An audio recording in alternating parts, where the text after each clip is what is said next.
The seminaries and institutes of religion present Stories from the Book of Mormon. Within the pages of the Book of Mormon is an account of a group of Nephites who desired to return to the land of their first inheritance in the Promised Land. Under the leadership of a fair and righteous man named Zeniff, the group entered the land they were seeking, only to find it in possession of the Lamanites. Zeniff went to the king of the Lamanites, and the king covenanted with Zeniff and his followers that they might possess the land. Now this he did, unknown to Zeniff at the time, that the Lamanites might bring them into bondage at some future time. Zeniff ruled righteously over the people, and they prospered in the land. And they raised all manner of grain and fruit of every kind. The women spun fine linen, and they raised and tended their flocks. And it came to pass that the Lamanites began to come upon them, but trusting in the Lord, the people of Zeniff repelled them and drove them out of the land. Now, this is the account of the son of Zeniff, how the people became corrupt under his wicked rule, and how the Lord scourges those who fail to remember his commandments.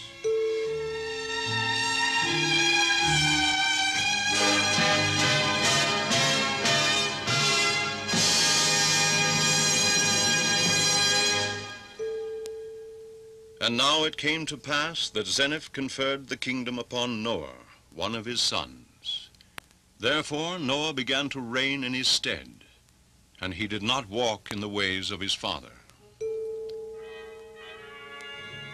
For behold, he did not keep the commandments of God, but he did walk after the desires of his own heart.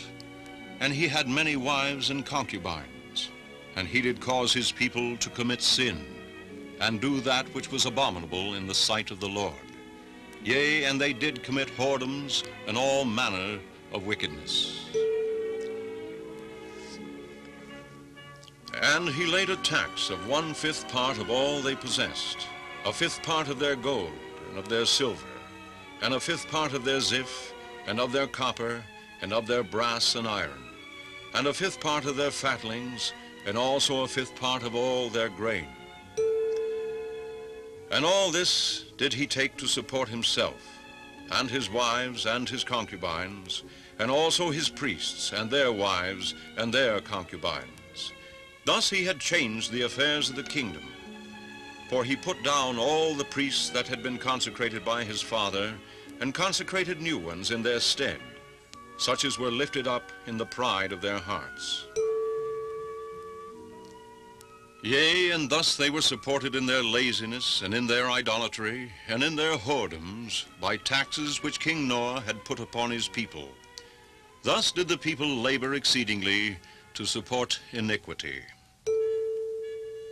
Yea, and they also became idolatrous, because they were deceived by the vain and flattering words of the king and priests, for they did speak flattering things unto them.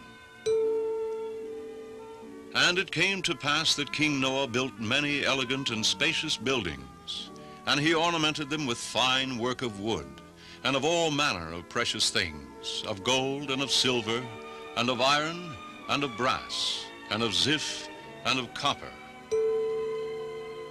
And he also built him a spacious palace, and a throne in the midst thereof, all of which was of fine wood, and was ornamented with gold and silver, and with precious things. And he also caused that his workmen should work all manner of fine work within the walls of the temple, of fine wood, and of copper, and of brass. And the seats which were set apart for the high priests, which were above all the other seats, he did ornament with pure gold. And he caused a breastwork to be built before them, that they might rest their bodies and their arms upon, while they should speak lying and vain words to his people. And it came to pass that he built a tower near the temple, yea, a very high tower, even so high that he could stand upon the top thereof, and overlook the land of Shilom, and also the land of Shemlon, which was possessed by the Lamanites. and he could even look over all the land round about. And it came to pass that he caused many buildings to be built in the land Shilom, and he caused a great tower to be built on the hill north of the land Shilom, which had been a resort for the children of Nephi at the time they fled out of the land. And thus he did do with the riches which he obtained by the taxation of his people. And it came to pass that he placed his heart upon his riches, and he spent his time in riotous living with his wives and his concubines. And so did also his priests spend their time with harlots. And it came to pass that he planted vineyards round about in the land, and he built wine presses, and made wine in abundance. And therefore he became a wine-bibber, and also his people.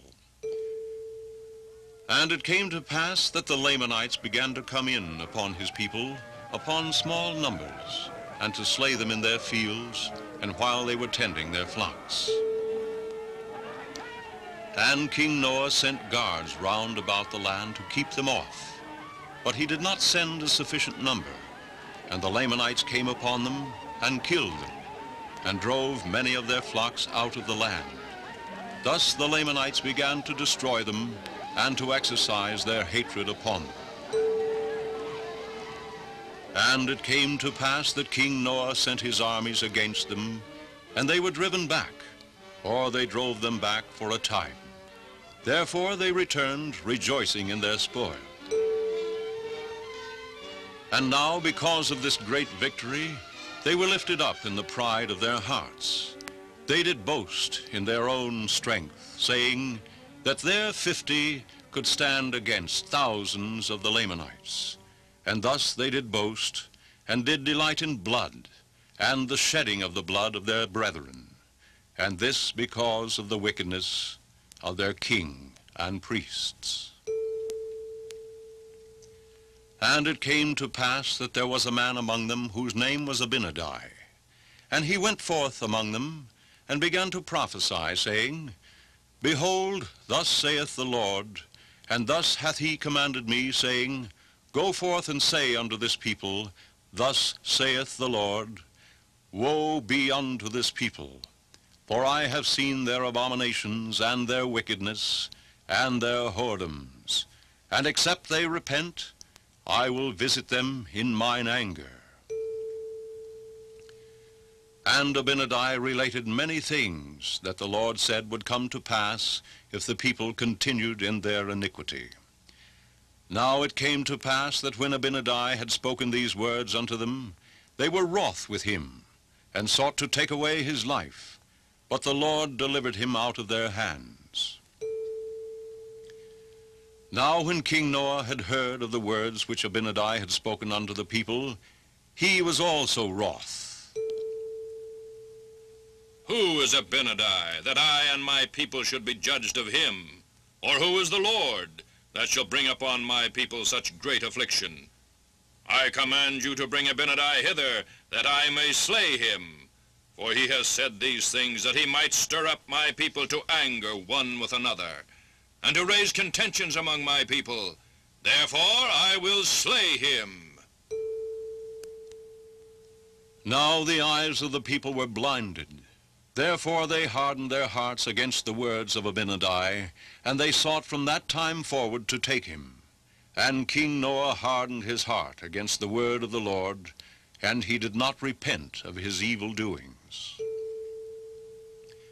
Now after the space of 2 years, they found Abinadi as he came into the land in disguise to prophesy among the people, and they took him and carried him bound before the king. Behold, we have brought a man before thee who has prophesied evil concerning thy people, and saith that God will destroy them.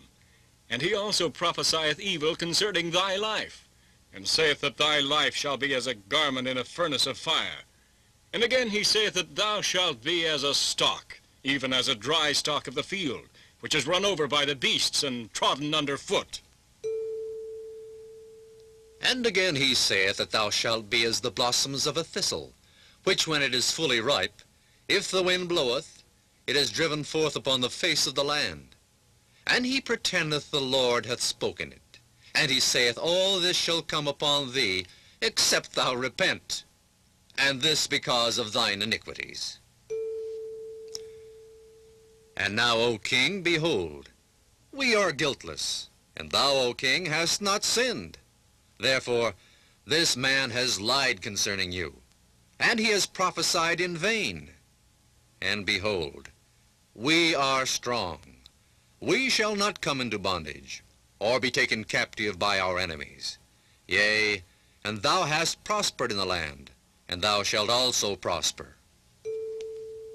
Behold, here is the man. We deliver him into thy hands. Thou mayest do with him as seemeth thee good. King Noah caused that Abinadi should be cast into prison, and he commanded that the priests should gather themselves together, that he might hold a council with them, what he should do with him. And it came to pass that they said unto the king, Bring him hither, that we may question him. And the king commanded that he should be brought before them.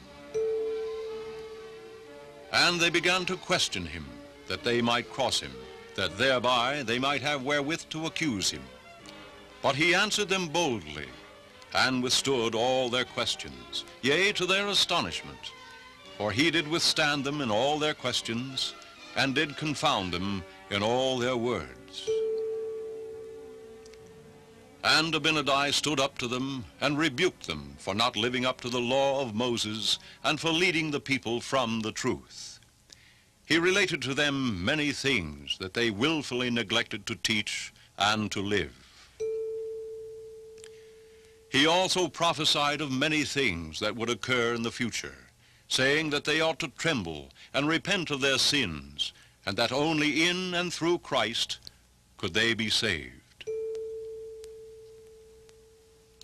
And now it came to pass that when Abinadi had finished these sayings, that the king commanded that the priests should take him and cause that he should be put to death. And it came to pass that he suffered death by fire, yea, having been put to death, because he would not deny the commandments of God, having sealed the truth of his words by his death. And now, behold, the forces of the king were small, having been reduced, and there began to be a division among the remainder of the people. And the lesser part began to breathe out threatenings against the king, and there began to be a great contention among them. And now there was a man among them whose name was Gideon, and he, being a strong man and an enemy to the king, therefore he drew his sword, and swore in his wrath that he would slay the king. And it came to pass that he fought with the king, and when the king saw that he was about to overpower him, he fled, and ran and got upon the tower which was near the temple. And Gideon pursued after him, and was about to get upon the tower to slay the king.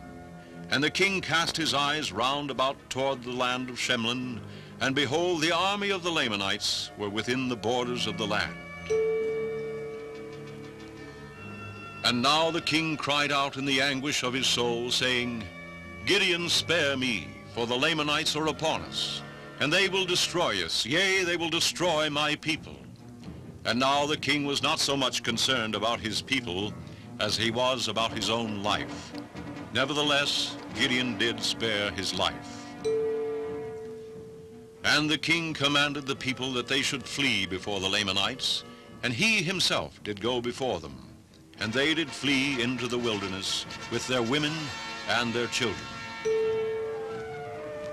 And it came to pass that the Lamanites did pursue them, and did overtake them, and began to slay them. Now it came to pass that the king commanded them that all the men should leave their wives and their children, and flee before the Lamanites.